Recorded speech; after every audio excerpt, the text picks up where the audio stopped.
Merci beaucoup, ma chère collègue. La parole est à Monsieur Louis Boyard pour le groupe La France Insoumise. Merci, Madame la Présidente. Monsieur le ministre de l'Éducation nationale, c'est une bombe sanitaire qui vient d'exploser avec l'enquête des journalistes de Vert de Rage. Au minimum, 700 000 enfants sont en danger dans notre pays. Ils pourraient respirer de l'amiante dans leurs écoles, en particulier dans les quartiers populaires et les zones rurales.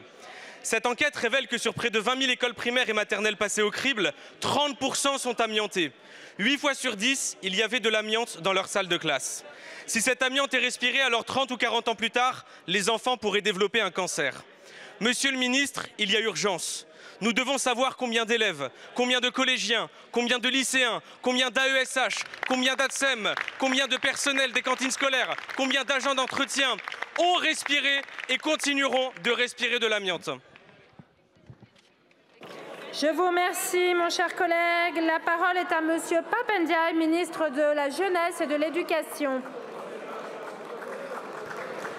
Merci Madame la Présidente, Mesdames et Messieurs les députés, Monsieur le député Louis Boyard. Comme vous le savez, ce sont les collectivités qui sont en charge du bâti scolaire. Et depuis 20 ans, elles sont également en charge du désamiantage de leurs équipements publics.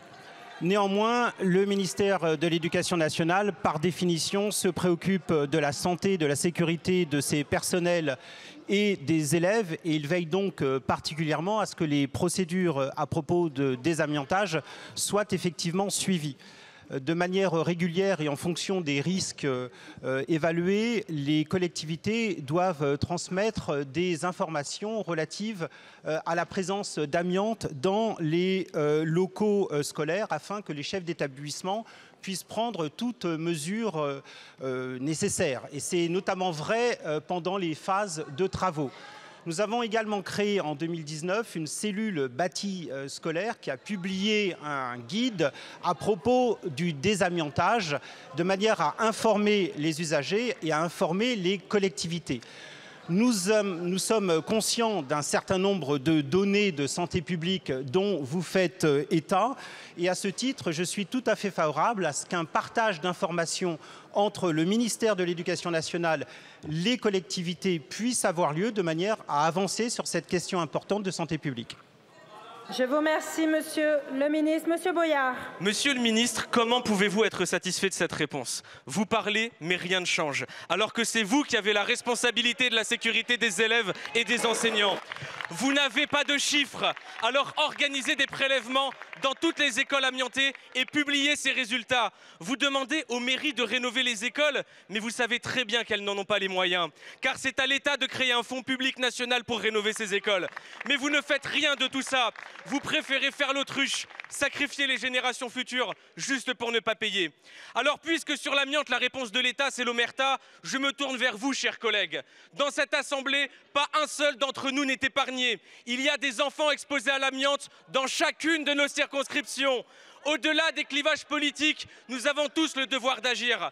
Alors, je vous le demande, Madame la Présidente de l'Assemblée nationale, acceptez notre demande de commission d'enquête pour trouver les solutions et protéger ces enfants face à l'amiante. C'est le devoir de notre Assemblée nationale que de ne pas sacrifier les générations futures. Je vous remercie, Monsieur le ministre. Monsieur le député, je viens de vous répondre en vous indiquant que c'est une question importante de santé publique, que nous nous en saisissons. Ça vaut mieux que votre numéro habituel de démagogie.